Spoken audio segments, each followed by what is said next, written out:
Welcome back. Lockie, welcome back. Where have you been?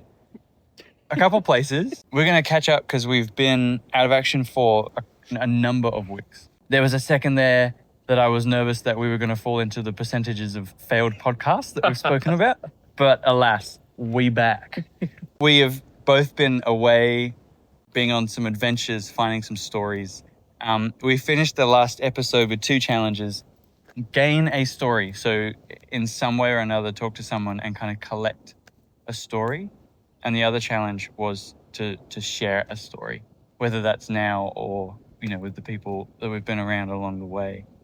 So what we're going to do this episode is a bit of a catch up of what we've been up to, share a story of the last couple of weeks. And then if we've gained a story that has impacted us along that way, to share that. Lockie's got his thinking face on. So I'm happy to go first if you want time, or I'm very happy to throw you under the bus if you want me to. So I'm more than happy for you to start. sick. So I have been to Queensland. I was there for a weekend with some friends. Bit of an adventure. We went to Kenilworth Bakery, where they sell 1 kilo donuts. It's the second time I've been there. We didn't go for the donuts. We went for the sausage rolls. Yes, you can actually get 1 kilo sausage rolls as well.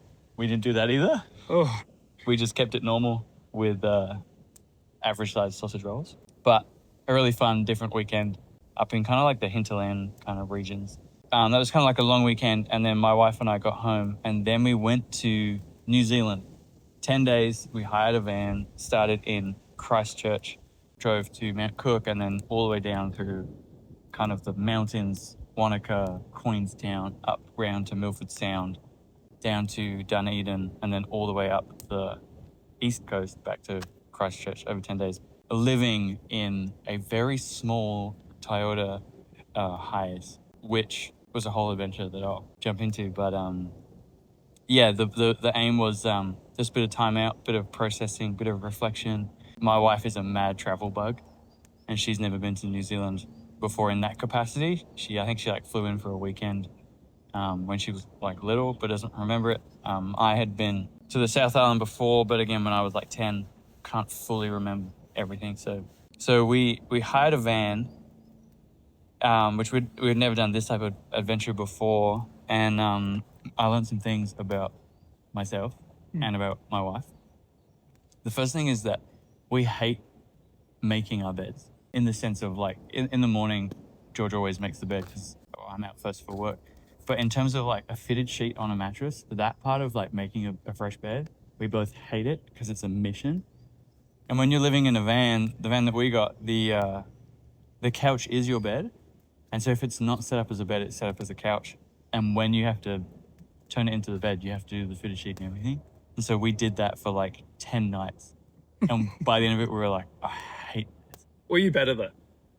You would have been much better. Man, we got into a rhythm of we each had roles, so we would stand in the same place. There was a better role that we always try to fight for, who's standing in that place. So one person's moving the cushions, one person's getting all the sheets out, and then we fit the corners that you're closest to. So we had a little routine down pat. But this is what I learned about myself in traveling this time, is that the journey, especially in a vehicle, like a car, the New Zealand, driving through it is the activity, because the scenery is incredible. And so as you're driving through, you're literally where the mountain hits the road, you're literally just going in between mountains. And obviously you are arriving at a beautiful town or outlook or something, but driving through it is the activity. And it took me a couple of days to sink into that feeling of it's not actually about getting to the place as quick as I can. It's actually I should stop as many times as I need to just to experience the activity of just driving through New Zealand.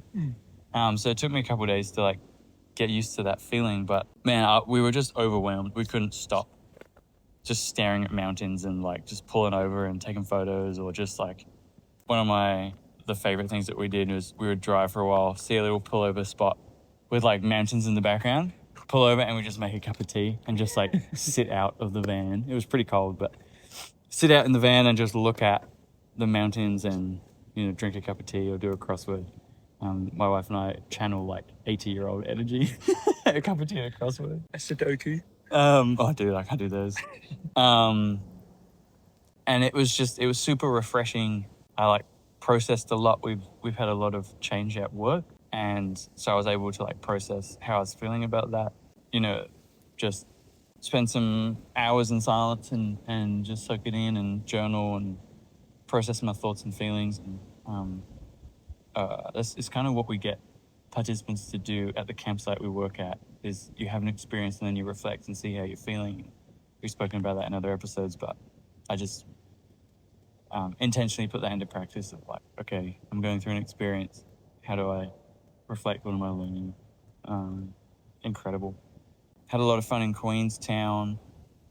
We didn't go skiing, but we did the luge, which is like sitting on a dinner tray, going down a hill with a janky brake.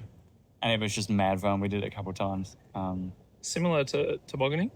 Very similar, but one person. Is toboggan always a team? Who knows? Feel the rhythm, feel the ride. Yes, luge is like it's just one person and you're sitting on this little tray with a brake and it's all gravity fed. So if you don't brake, you just pick up speed. And yeah, we just like hooned it around for a couple of hours. Dude, and then we went to Milford Sound. Milford Sound is incredible. The drive in from where we woke up the night before was like a couple hours. But you drive through the mountains and you're kind of working your way up. And then all of a sudden there's I think it's like 1.7 kilometer tunnel one way that's just through the middle of a mountain. And you just pop out the other side of it. And it was just unreal. And then you pop out into this valley and work your way down. It reminded me a lot of Yosemite National Park of like you pop out of this little tunnel and you see kind of the valley in front of you and El Cap and Half Dome. Obviously not as like open and expanse as that, but you kind of work your way down into this little bay. And we stayed there for the night, but we booked a 2-hour boat cruise. And you just cruise the sound. And the thing that caught my attention the most is that you can see an active fault line, like two tectonic plates meet. And so you're on this boat in the water, and there's a certain angle, and the tour guide was like, if you can look up in there, it looks like two mountains meet, or two halves of a mountain meet, and there's quite a clear line that runs up between them. And the tour guide was like, yeah, that's a fault line, that's a tectonic plate, and it starts at the south of the South Island and goes right up to the north. The tour guide was like, yeah, we have like multiple earthquakes a week here, and they're not like crazy, but you can feel them. And we're just standing on the boat looking at a tectonic plate, like two of them, or like however you define them, like this meeting point of a fault line. And I was just not expecting it. And it was beautiful to look at. And I'm sure there's probably a metaphor we could grab out of it, but I was just taken back by just the craziness of looking at tectonic plates and seeing it in the wild. I don't know where else you would see them, but Online. So we had a great time.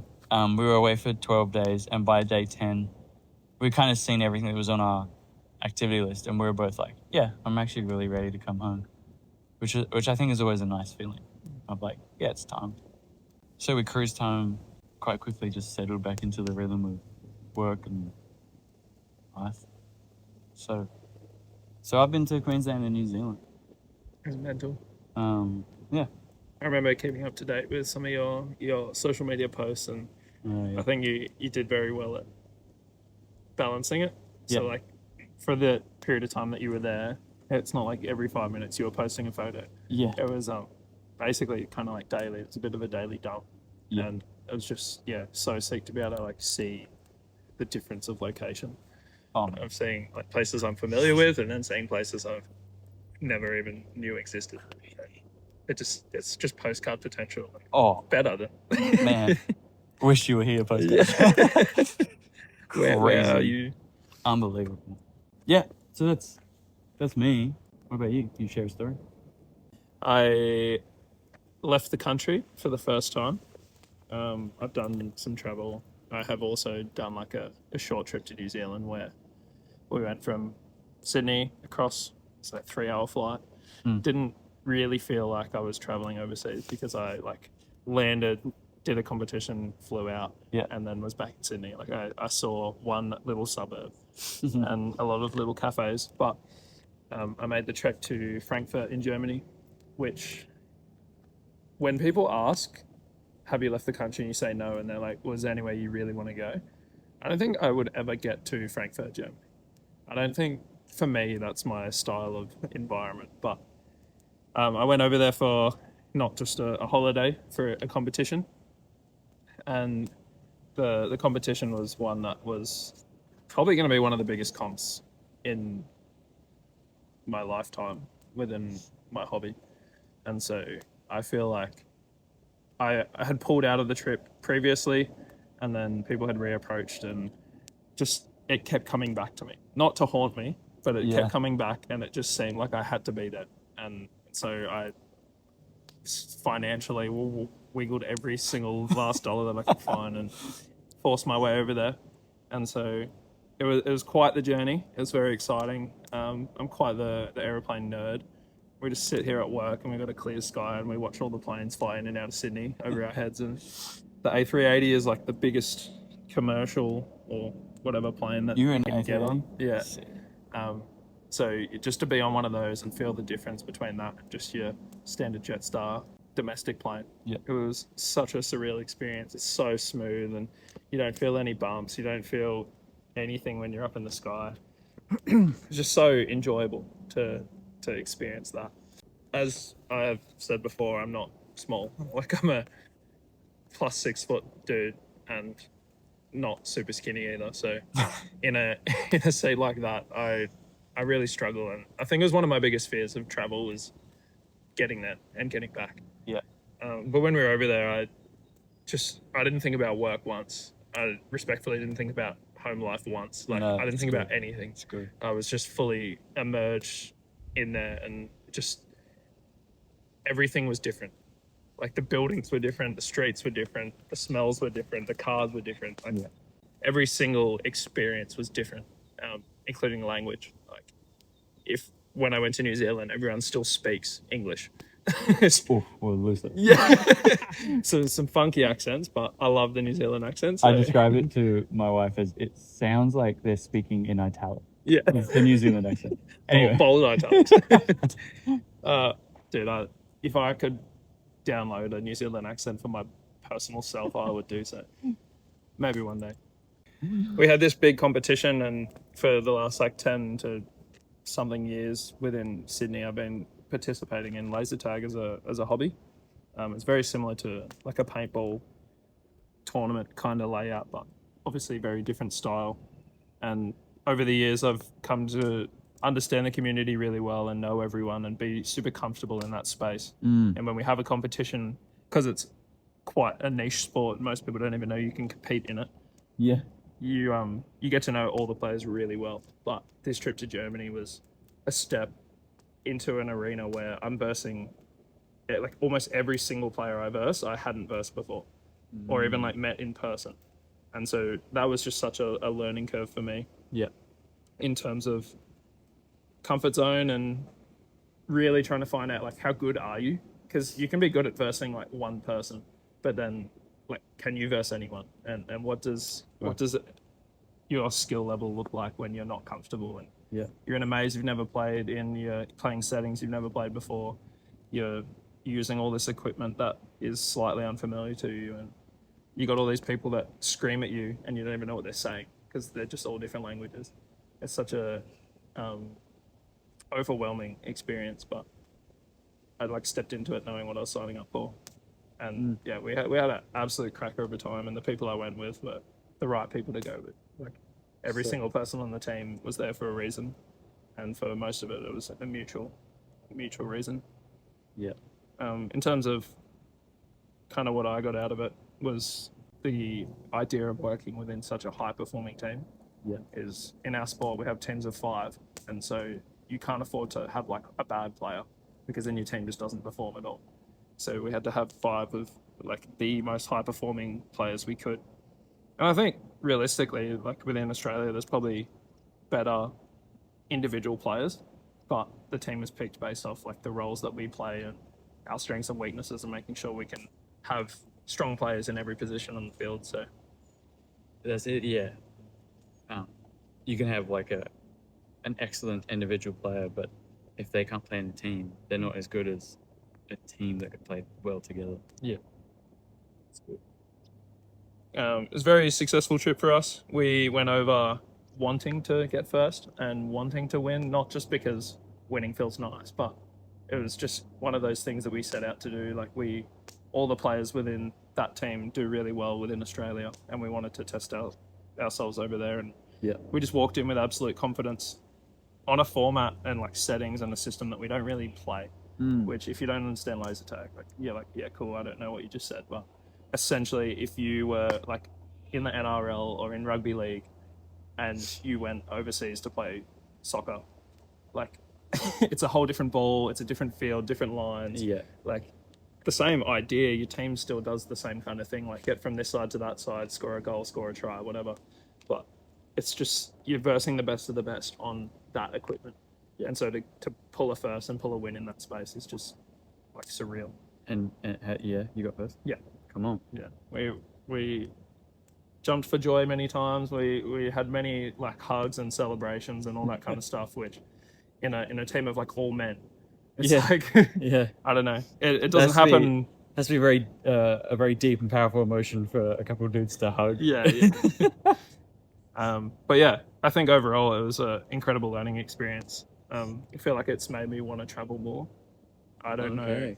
I don't know where I would go, but I wouldn't have picked there, and I had an awesome time. So I feel like over time, as the opportunities arise, like I'm just going to take every travel opportunity I can, because even if I don't think I want to go there, you kind of have to go there to know that you don't want to. And there's probably something in that as well. But yeah, that's really interesting. You made that reflection about that going has made you want to travel more, because I was going to say that before you left, I sent you a text while I was in New Zealand, and I just said, have a great time, lean into the uncomfortable, and remember the thing is really the thing, which I'm not sure, have we spoken about that on the podcast? Oh, I think I brought up something similar, but it's not that example. Yeah. So if you want to jump in with that quickly, you can, for context. I was taking photos for a charity bike race, and there was this guy who had organized it and was riding a bike, and there were two groups of riders, a fast group and a slower group, and this guy who headed it up, his name's Pete, he chose to sit at the back of the slow group and help the person at the back, the slowest, and literally have a hand on their back uphill and like push them as he's riding his bike. And I know Pete, he's super fit. He could have been at the front of the fast group of the riders, but he chose to be at the back. And one afternoon I went up to him and I was like, Pete, this is your hobby. Like, you love riding a bike. You're doing this for a good cause to raise money. How come you're sitting at the back helping the person at the back? Like, you could be way up there. Yeah, and he's probably fully capable of being up there. Oh, 100%. And selfishly, he'd probably have more fun, maybe. Yeah. Up front. Anyway, so I said to him, like, what? Like, why are you back here? And he looked at me and he said, Jonah, because the thing is rarely the thing. And I was like, what do you mean? The thing is rarely the thing. Give me more. And he was like, it's not about the race. It's like, I'm trying to help somebody. I'm trying to instill confidence and skill and encouragement into someone. It's not about the bike. The thing is rarely the thing. And I just keep saying that phrase at work and to myself. And so I sent you a text saying that, yes, you're going to play competition, and that's the main thing, and you're having a good time. But there's so many other things that happen to you when you're in a different environment or experience new things. And so, like, the thing is rarely the thing. And what else happened to you, and what else have you learned from your trip? And for you to just, without me, I didn't even have time to get the question in, and you were like, going has made me want to travel more. And that's like, the thing's rarely the thing. It's taught you some other things. Is there anything else that jumps out at you? Something that you've learned? Or something that you said at the end of yours is like your trip home was that, I guess, kind of bittersweet, because you have enjoyed your time there so much and it's been so unreal. but when you get to the point where you know it's time to go home, you kind of get like just as excited as when you left. Yeah. You're like, I get to go home to like all these comforts and everything I know, and you get Yeah. to like take all of this knowledge and experience with you Yeah. and use it however you choose. But I definitely felt that it was literally like a deadline where you could see the difference. Like we had our finals day, which is the grand final, and you're so exhausted and fatigued, and we're essentially playing like a whole tournament in like 6 days. And so you're doing all your round robin, team versus team. You're doing all your like ladder climbs and ladder drops. You're doing what you see in mainstream sports over like 6 months. You're doing in 6 days, which is very taxing on the body. But for an underground sport, that's just what it is. Yeah. We did our grand final. We had our dinner. We did our little celebrations, trophy handout, photos. Yeah. People drink quite a lot, especially in Germany. Yeah. And yeah, and then we went to bed very late that night, and then the next morning we had like one full day just before we left, and just waking up that morning, all I could think about was like getting home, getting back to work, like settling in. It's similar to what you said. Like we've had heaps of change within our company, and just starting to review what that might look like after hearing about it, then disappearing for 2 weeks, and then landing back into like the change happening. It was just a very slow day of just packing things up and doing our last little tours of Frankfurt and getting all our food. And we've made quite a few familiar faces and connections with people that own like cafes and stuff. Yeah. Because we're Australian and we're walking in with lots of energy. We're quite obnoxious to the German culture, I think. But some people really bought into that, which was awesome. So yeah, we got to finalize that last day, but that sensation of coming home and bringing all of that time, experience, knowledge, everything back to this life. Yeah. It literally felt like two different lives. You wake up and you're like, I'm ready. Yeah. Yeah. And that plane trip, which was slightly shorter on the way back. I think the pilot took some shortcuts, but yeah, I think it was like 13 hours 50 to Dubai, and then like 6 hours something from there to Sydney, and that just seemed to go so fast. Like that's good. I don't know if it's because I had done it once or I knew what I was doing and all that kind of stuff, but I just seemed so much more comfortable, and it just seemed so calm and relaxing. But I think the biggest thing that stuck with me was the excitement to get there and figure everything out, and the excitement to come home. And I think there's a lot to unpack in that kind of idea. But when we give people an experience here, like everyone's so excited for the experience, but once they've had their turn, they're also so excited to just get out of there. Yeah. And so it would be interesting to dig in that a little bit. That's interesting. I found New Zealand, and I wonder if it's the same, like it was a good circuit breaker. It was like, we'd been like in the routine of work and home life and everything. And it was a good circuit breaker to do something different, do like a stock take of where I'm at and how I'm feeling, and something very different, and have a lot of fun. And then that when it's that realization of I'm stepping back into my normal world, I actually gained like much more appreciation for my normal world. And like, I love coming to work. I love the people I get to work with. I love the house that we live in. I love my, weekend routines. Like, and that kind of perspective or gratitude towards those things had kind of like, because they were normal to me, I didn't think anything special of them. But not having that for 12 days was enough for me to be like, it's like a renewed sense of gratitude. And, I love the rhythms that we have and the things I'm involved with. And it was a really good circuit breaker for us. Can I ask you a question? Please, dude. You can ask me anything. You brought up the line of the thing isn't always the thing. Yeah. For you, with your trip to New Zealand and Queensland combined, what do you think prior to that trip the thing was, and what do you think not the thing was? Does that make any sense? I'm piecing it together. As in, so before you went, like, what was the purpose, the reason? What was the thing? And then, if that's not always the thing, then when you came back, we may have already answered this, but no, what do you think the thing was? I love Thinking before and after said experience. I think I've heard you say this phrase before, but before I left, I think the thing was, I have to do this. And coming back, the thing is, I get to do this. So to explain, I think I was in a rhythm of work that it was like, this is something that I have to do. And I would enjoy it, but it was like, there were some hard pieces, and there still is. And, there's moments that are really fun and exciting. There's also a lot of moments that are quite mundane and boring. And I think I come to the place of like, I have to go to work. I have to do this. I have to go here. I have to whatever. And I think that was becoming the thing for me. And I think then I was reminded, being away from it, I think the thing became, I get to do this. And one half of my job, I don't get to meet many people who do what I do. And when I explained that half of my role to people, they're always like, that sounds incredible. And going, like, realizing that, being away and being like, oh, what I get to do is like incredible.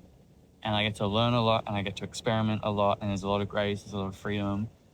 And I actually, like, I get to do this. And I'm trying to go, like, how do I stop myself from feeling like, oh, this is just something that I do, I have to do.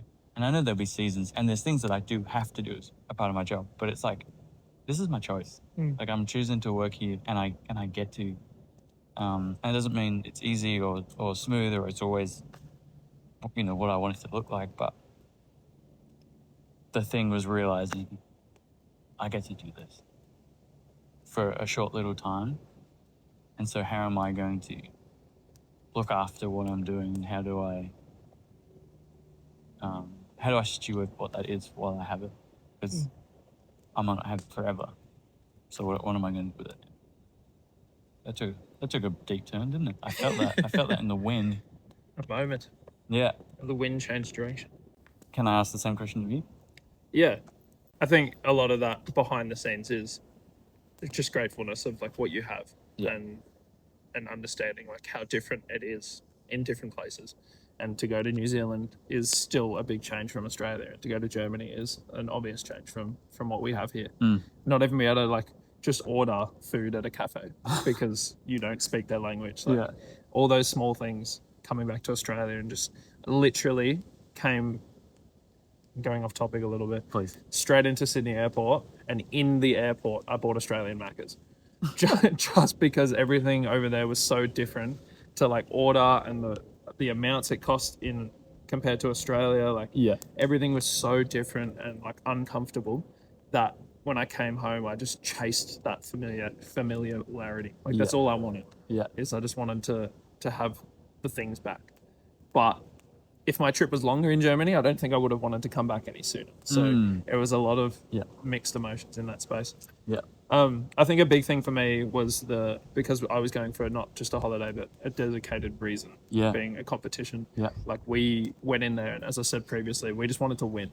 And we knew that we were versing some of the like better players in the world at this competition. And there was teams from 6 different countries and all these players that are big names within our community, of such a niche sport.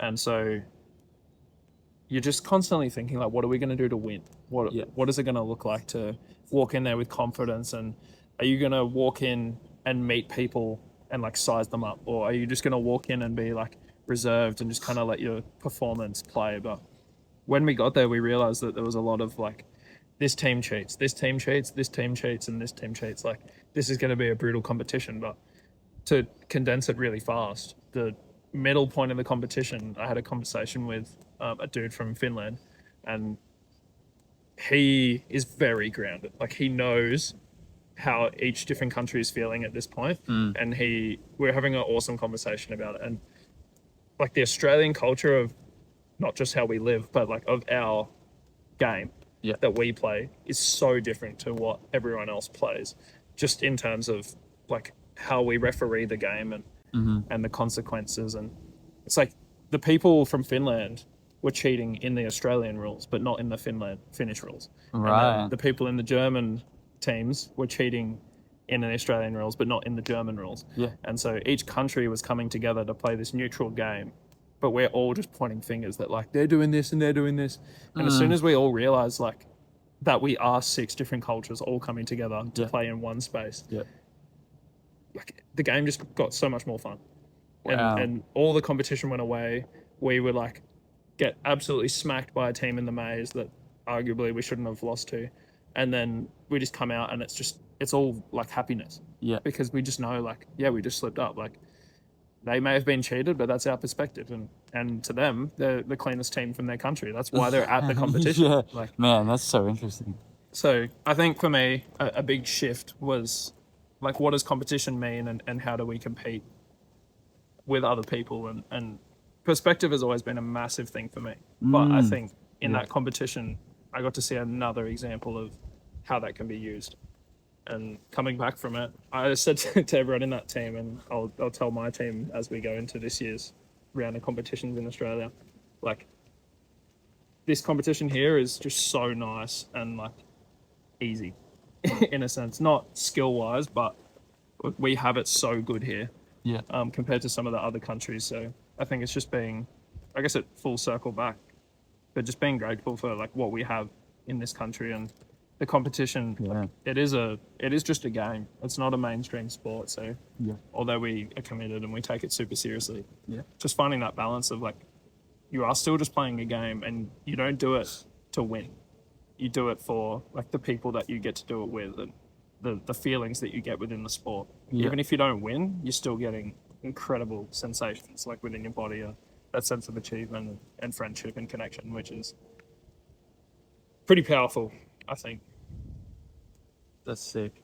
I don't know how to wrap that into the thing not being the thing, but people will figure that out. I would love to like use that line more. You said that you have recently been like just replaying that in your head over and over every time you do something, and I want to encourage myself, but anyone. I'll probably start encouraging some people to use that train of thought. I actually somebody that I've told that story to said it to me this week. Actually, we went for a little bushwalk with a group. I can't remember the exact scenario that it came out, but something had happened, and I asked a question to a kid and about the experience that was happening, and it was quite a profound moment. And then we carried on walking, and the guide that was with me looked at me and went, "The thing is really the thing." And I was like, "Oh, yep, you got it." It's good. I think it's pretty powerful to have, like, if we can create that space where other people remind us of it as well. Because it doesn't matter how much you say it in your head, when someone else tells you, and it's so needed. It lands. Yeah. So firmly. Yeah. Has there been, since coming back and settling into your world, whether that's work or other, have you picked up a story or heard a story or been a part of a story that's worth sharing? Like some gold anywhere? This is fully you under the bus. And as I'm saying the question, I realize I haven't thought about it. That's okay. I'm not going to deny that there has probably been many opportunities, but something that we both continually try to work on is not just being a part of them, but like remembering them and noticing when a story is happening and forming. Yeah. And I think I haven't done justice in that space since I've been back. But just to add to the conversation, we spoke about, I believe it was last episode, the donkey in the well. Yep. And I have stumbled across another like piece that kind of flows into that. It was like another thing online that I saw whilst I was away, and although I was very disconnected from work, like coming back, I remembered it and I reviewed it when I got home and was settling back into work, and I was like, this is what I need to learn how to use and reference. So what is it? Essentially it was a reel that was online, and it was about a guy telling the story of the ant and the pen. I don't know if you're familiar with this at all. I'm not. So when we talk about a pen, we're talking about like a pen you write with in the office. And so there's an experiment that was done on a plain sheet of paper with an ant. It was done with a spider and other insects as well. But the guy draws a big circle on the paper around the ant. Right. And then the ant, as you can imagine, is just running around. But every time it hits where the line was drawn, it just turns around, and it just keeps running to different sides of the circle, trying to escape, essentially. Yeah. And it's made this like little barrier for itself. And the guy, I guess it's almost torture, but he keeps drawing new lines to make the circle like smaller and smaller, and like cutting the ant off and seeing if a freshly drawn line is still going to stop the ant, until eventually he accidentally draws it so close to the ant that the ant just steps over it. And then literally, doesn't matter how many more lines this guy draws, the ant just keeps running over them. Wow. And like using our outdoor reference and thinking outside the box a little bit, it just made me think of like, how many circles do we have, or like do we put around ourselves that like if we just take 5 seconds to step over it, do you realize like it's actually not that bad? Wow. And I think in reference to my trip and going overseas and like not really wanting to go and not having any urgency or keenness to be there besides the competition will be sick. Once I like took that step and stepped that line and just got over there, I didn't think about home life once. I didn't think about work once. I didn't think about like all the changes that were happening in my life at all. I was just fully in the competition. And so I want to find the original video and the study and the experiment, but essentially it's just an ant running around, getting a layer put around him, which is just a barrier of his imagination.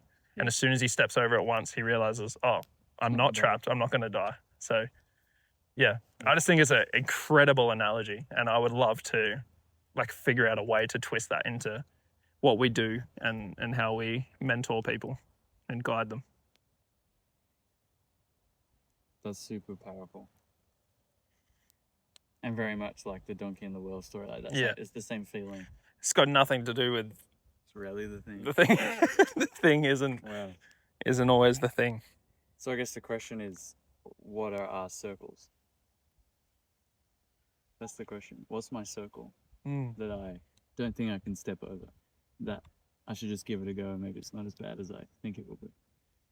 Yeah, I think recently for me, that travel aspect was one of them for sure. Yeah. But a lot of that is, I just don't want to spend the money on it. Like, a big reason of not wanting to go to the Germany comp in the first place was just the financial side of it. Yeah. But then once I had sorted that, I was there, like 100% in once I had the money down. Yeah. But it would be interesting to like pressure test ourselves and see daily what are some circles that we've drawn around ourselves. Yeah. And maybe see if we can cross the line. Man, I'm going to be thinking about that. Yeah. I'll find the video and I'll share it cool. with you, and we might be able to talk about it in future. I really like the fact that this episode was just a catch up. We've briefly talked about our experiences, but you and I haven't even had the time to like sit down and really talk about the details. So I'm sure more will come, but I've had an awesome time. I think I might twist the episode. It might be something to do with the thing not being the thing, because I would love to come back to this when we next talk, and kind of talk about the circle and the thing not being the thing. So that's cool. I reckon we, on the spot, we'll come up with a bit of a challenge. I like what you said about figuring out what our circles are. Yeah. So maybe we try and find one that we're willing to share. Yeah. Okay, so we're thinking about this. What circles have we drawn around ourselves that we think are our boundaries or our limits? What are some of those things? It's going to take a lot of thought, because self-awareness. You're not really going to know what the circle is. Yeah. Because you don't. It's by thinking about it and probably like feeling it. It's going to be a very intrinsic, like inward journey. So, which always scares me and excites me. I'm so keen. Bro, we're back. We're back, baby. I'm so keen to be able to like edit something and piece something together and get back on the train. Have to figure it all out again. Thanks for coming out. Thanks for having me. You're welcome, I guess. The thing is rarely the thing. It like Statement. Echoes and reverberates. Thing. Just use that.